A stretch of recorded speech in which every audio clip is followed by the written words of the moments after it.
Okay, student, our first next topic is pseudo first order reaction. Okay, तो pseudo first order reaction समझने के लिए हम लोग एक रिएक्शन कंसीडर करते हैं. तो रिएक्शन है हमारी A plus B gives out product. Okay, तो ये हमारी सबसे सिंपलेस्ट रिएक्शन है जिसको हम कंसीडर करके चलेंगे. ठीक है, तो अगर इस रिएक्शन के लिए कोई आपसे कहे कि आपको रेट फाइंड करना है with the help of rate law, किसकी हेल्प से करना है? रेट लॉ की हेल्प से करना है. तो आपको पता है rate is directly proportional to the molar concentration of the reactant. Okay, तो कुछ ऐसा हमें रेट एक्सप्रेशन मिलेगा. ठीक है, तो अगर इस रिएक्शन में हम ये सपोज कर ले रहे हैं कि जो हमारा ए है वो पूरा 100% यूज हो गया है और साथ में बी भी हमारा 100% यूज हो गया है, तब कहीं जाकर हमें प्रोडक्ट मिला है. तो ऐसी कंडीशन हमें मिलेगी. तो हमारे साथ अगर हम रेट ऑफ रिएक्शन लिखेंगे तो उसको थोड़ा मॉडिफाइड फॉर्म में कैसे लिखेंगे? Rate is directly proportional to the molar concentration of A raise to the power 1 and molar concentration of B raise to the power 1. अगर इस रिएक्शन के लिए हम ऑर्डर ऑफ रिएक्शन फाइंड करें तो हमें पता है ऑर्डर ऑफ रिएक्शन एक्चुअली होती क्या है? X plus Y. X plus Y यानी जो हमारे एक्चुअल कोफिशिएंट है हम उसको ऐड कर दे तो हमें ऑर्डर ऑफ रिएक्शन पता चल जाती है. तो यहाँ क्या होगा? 1 प्लस 1 इज इक्वल टू 2. तो ऑर्डर ऑफ रिएक्शन यहाँ पे कितनी आ गई है? 2 आ गई है. ठीक है, तो those reaction which are not truly first order reaction but under certain condition they becomes a first order reaction or called pseudo first order reaction. okay, तो ऐसी रिएक्शन जो फर्स्ट ऑर्डर रिएक्शन होती नहीं है लेकिन हम कुछ ऐसी कंडीशंस, ऐसी सर्कमटेंसेस प्रोवाइड कर दें उन्हें कि वो बिहेव करने लग जाए फर्स्ट ऑर्डर रिएक्शन की तरह, तो ऐसी रिएक्शंस को हम pseudo फर्स्ट ऑर्डर रिएक्शन कहते हैं. ठीक है, तो जैसे आपने इसी रिएक्शन को देखा तो यहाँ पे ऑर्डर ऑफ रिएक्शन कितना आ गया है? 2 आ गया है. कब आ गया है? कि सपोज हमारे पास जब a प्लस बी कितना है, ए सपोज किया 100 है और बी भी हमारे पास 100 है और प्रोडक्ट हमें कितना मिल गया है? 200 मिल गया. तो ए भी पूरा यूटिलाइज हो गया और बी भी पूरा यूटिलाइज हो गया. ठीक है, तो हमने जब इसकी एक्चुअल कोफिशिएंट चेक किया तो ए का मिलेगा 1 और बी का भी हमें 1 मिलेगा. लेकिन हम सेम रिएक्शन को कंसीडर करें, ठीक है, लेकिन यहां पर हम एक काम करें, हम चेंज कर दें, कुछ हम चेंज कर दें, कुछ स्पेशल कंडीशन सेम रिएक्शन को प्रोवाइड कर दें, तो हम देखेंगे कि ये जो रिएक्शन सेकेंड ऑर्डर की तरह बिहेव कर रही है ये फर्स्ट ऑर्डर की तरह बिहेव करने लग जाएगी. ठीक है, तो चलिए हम कंडीशन प्रोवाइड करते हैं. सपोज करते हैं ये ए है, ये बी है और सेम रिएक्शन ले रहे हैं, ये हमारा क्या है? प्रोडक्ट है. तो यहाँ पे जो स्पेशल कंडीशन हमने प्रोवाइड करी है वो क्या है कि हमने ए को, रिएक्टेंट ए को बहुत ज्यादा क्वांटिटी में ले लिया है. सपोज करें हमने इसको ले लिया है 100 ग्राम और रिएक्टेंट बी को हमने ले लिया है 0.1 ग्राम. ठीक है, ये हमारा 0.1 ग्राम है, ये 100 ग्राम है. तो देखो बच्चों यहाँ पर होगा क्या? हमने इसकी क्वांटिटी इंक्रीज कर दी है, इसकी क्वांटिटी क्या कर दी है? डाउन कर दी है. तो इसको हम ऐसे समझते हैं, अगर T0 यानी टाइम 0 है, हमारी रिएक्शन अभी स्टार्ट हुई नहीं है, तो ए की कॉन्सेंट्रेशन कितनी है? 100 है, बी की कॉन्सेंट्रेशन 0.1 है और प्रोडक्ट अभी बना नहीं है. ठीक है, लेकिन किसी टाइम टी पर, किसी टाइम टी का मतलब यहाँ पे 25 सेकेंड, 30 सेकेंड, 30 मिनट कुछ भी हो सकता है. ठीक है, तो यहाँ पर 100 हमारा कितना है? 100 ग्राम कितना है? रिएक्टेंट ए है. 0.1 ग्राम कितना है? Reactant B. तो इसके 0.1 ने इसके 0.1 से क्या किया? रिएक्ट किया और हमें यहाँ पे क्या मिला? 0.1 ग्राम अपना प्रोडक्ट मिला. यहाँ पे कितना रिमेन बचा? 99.9. लेकिन जो हमारा बी रिएक्टेंट है वो तो यहाँ पे क्या हो गया? 0 हो गया. ठीक है बच्चों, तो हमें ये समझ में आ रहा है यहाँ से कि जो हमारी रिएक्शन है वो किस पे केवल डिपेंड कर रही है? बी की कॉन्सेंट्रेशन पे.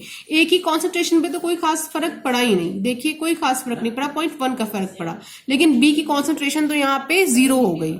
ठीक है, तो हमारी ऑर्डर ऑफ रिएक्शन मेनली किस पे डिपेंड कर रही है? बी पे. तो ऐसी कंडीशन हमने प्रोवाइड कर दी है. इस कंडीशन में अगर हम रेट फाइंड करें तो ए की कॉन्सेंट्रेशन क्या होगी? 0. एक्चुअल कोफिशिएंट 0 होगा, बी का कोफिशिएंट 1 होगा. तो 0 प्लस 1 ऑर्डर ऑफ रिएक्शन क्या होगी?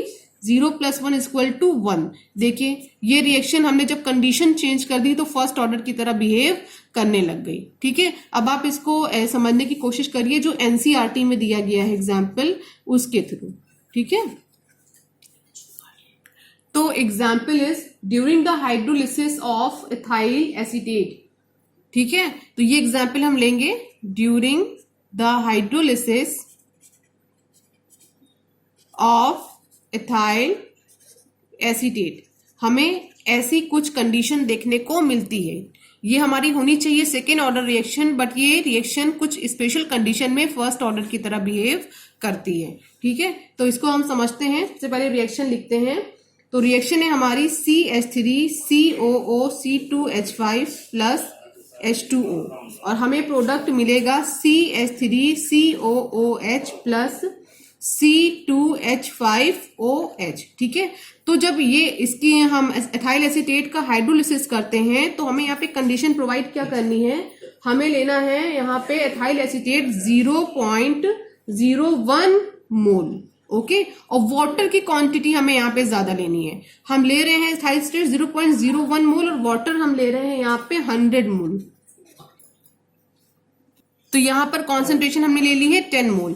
H2O की कॉन्सेंट्रेशन बहुत ज्यादा बढ़ा दी है, लेकिन हमने एथाइल एसीटेट की कॉन्सेंट्रेशन को क्या कर दिया है, कम कर दिया है। तो यहाँ पर टाइम क्या है हमारा, 0 है, एथाइल एसीटेट 0.1 मोल है और H2O 10 मोल है। टाइम 0, जब रिएक्शन स्टार्ट ही नहीं हुई है तो प्रोडक्ट भी हमारा क्या है, 0 है, और ये प्रोडक्ट भी हमारा 0 है। तो टाइम किसी टाइम t पर जब रिएक्शन हमारी कंडक्ट हो चुकी होगी तो ये जो हमारा एथाइल एसीटेट है ये पूरा का पूरा कंज्यूम हो चुका है, यानी ये अब कितना बचा है, 0।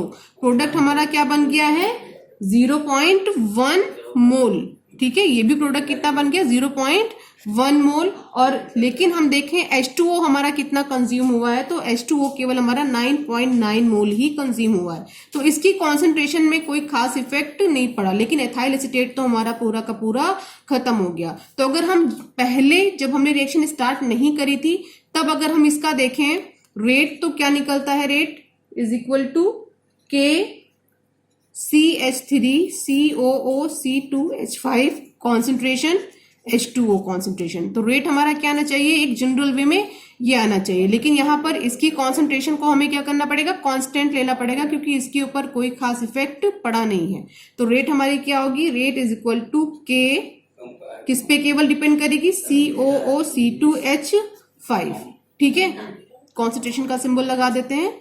तो रेट हमारी क्या हो जाएगी, केवल एथाइल एसीटेट पर ही डिपेंड करेगी, और ये यहाँ पर ये रिएक्शन फर्स्ट ऑर्डर की तरह बिहेव करने लगेगी। ठीक है, तो बच्चों हमने यहाँ पे H2O की कॉन्सेंट्रेशन को क्या कर दिया है, कांस्टेंट कर दिया है। जब H2O की कॉन्सेंट्रेशन कांस्टेंट हो गई है बेटा, तो ये जो हमारी रिएक्शन है इसमें जो रेट है वो केवल इसके ऊपर डिपेंड कर रही है, इसके ऊपर डिपेंड नहीं कर रही है। तो इस तरह से ये हमारी सेकेंड ऑर्डर रिएक्शन होनी चाहिए थी, पर ये इस टाइम बिहेव कैसी कर रही है, फर्स्ट ऑर्डर रिएक्शन की तरह बिहेव कर रही है। सोता हम ये क्या बोल सकते हैं कि कुछ स्पेशल कंडीशन पे हम कुछ रिएक्शन को फर्स्ट ऑर्डर रिएक्शन की तरह बिहेव करवा सकते हैं। तो ऐसी रिएक्शन को ही हम स्यूडो फर्स्ट ऑर्डर रिएक्शन कहते हैं। ठीक है, तो इसकी डेफिनेशन होगी बेटा, the reaction which are not truly first order reaction but under certain condition they behave as a first order reaction is called pseudo first order reaction. Okay.